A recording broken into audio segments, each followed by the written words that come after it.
We are now going to resolve Zeno's paradox using the ideas that we have seen of convergence of infinite series. If you don't recall this paradox, please watch the module on Zeno's paradox way back in week 1 again. Now, depending on which philosopher you ask, they might claim that Zeno's paradox is completely resolved. 2. Zeno's paradox is nowhere close to being resolved. Such things happen in philosophy because in philosophy you want to analyze a situation completely from infinite depth as much as possible. So when you look at it as a philosophical problem, you might get debate as to whether this paradox is resolved or not. However, I am not going to go into such philosophical depth and analyze this completely. You can please check the Stanford Encyclopedia of Philosophy for a detailed article on Zeno's paradox and its various controversies. Rather, I'm going to highlight that if you are willing to take for granted what we have done in infinite series, it is not hard to see where Zeno got it wrong. Again, I apologize if you are a philosopher and you get offended by my cursory treatment, but this is nevertheless a mathematics course and not a course on philosophy. Okay, so recall that Zeno claimed that Achilles will never be able to catch the tortoise. But in reality, we all know that Zeno's paradox is certainly the situation that Achilles will not catch the tortoise is not going to happen. Now, there are two possible resolutions. First, obviously Zeno is wrong. Obviously Zeno is wrong from our experience, right? Essentially, what Zeno is saying is that it cannot happen that Achilles will ever catch the tortoise. That's certainly not true in the real world. Moreover, you can slightly modify Zeno's argument to show that motion itself is not possible. That objects can never move. You can repeat this same argument by replacing Achilles by any object. And to say that for the object to move 1 meter, it must first move half meter, then it must move 1/4 of a meter, so on and so forth. So it will never be able to move at all, right? Clearly, objects do move in the real world, and therefore there is no paradox at all. Whatever reasoning Zeno used is completely wrong because it is simply not applicable in the real world. Now, this is a very practical resolution of the paradox. However, it still doesn't satisfy us intellectually. It is sort of appealing to, oh, yeah, this is not the case. Therefore, we are done.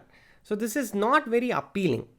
So, let's try for a more mathematical resolution using infinite series.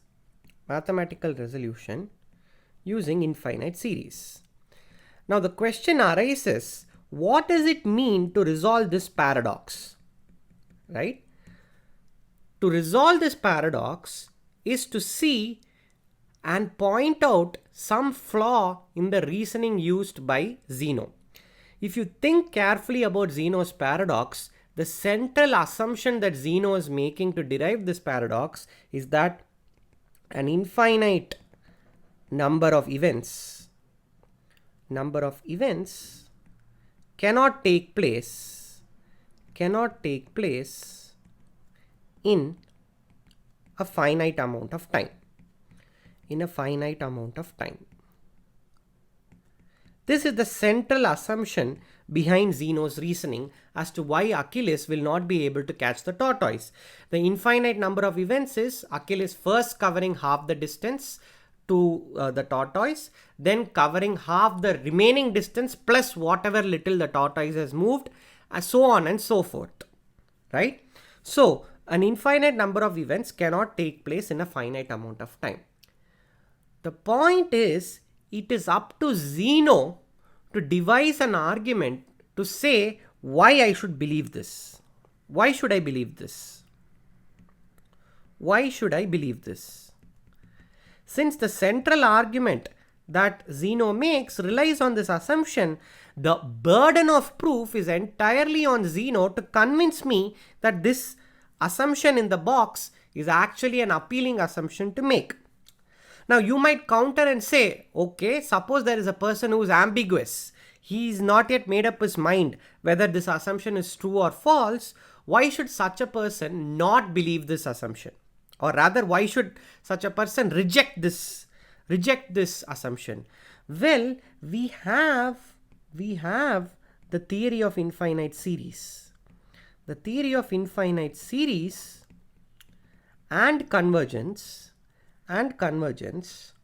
where we do sum up infinitely many things and get a finite answer.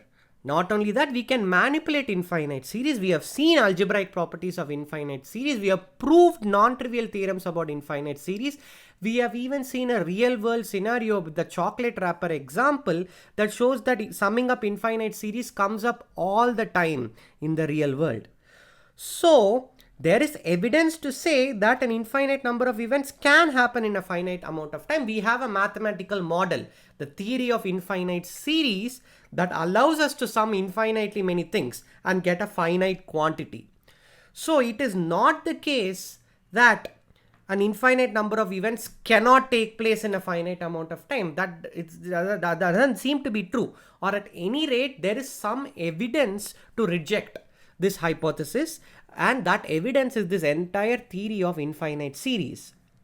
So it is up to Zeno and those philosophers who agree with Zeno to convince me or to convince anybody that this assumption is not really a bad assumption. They have to somehow justify that. Till that justification comes, we can always say this paradox is not a paradox. We have the theory of infinite series. Okay. This is a course on real analysis, and you have just watched the module on the resolution of Zeno's paradox.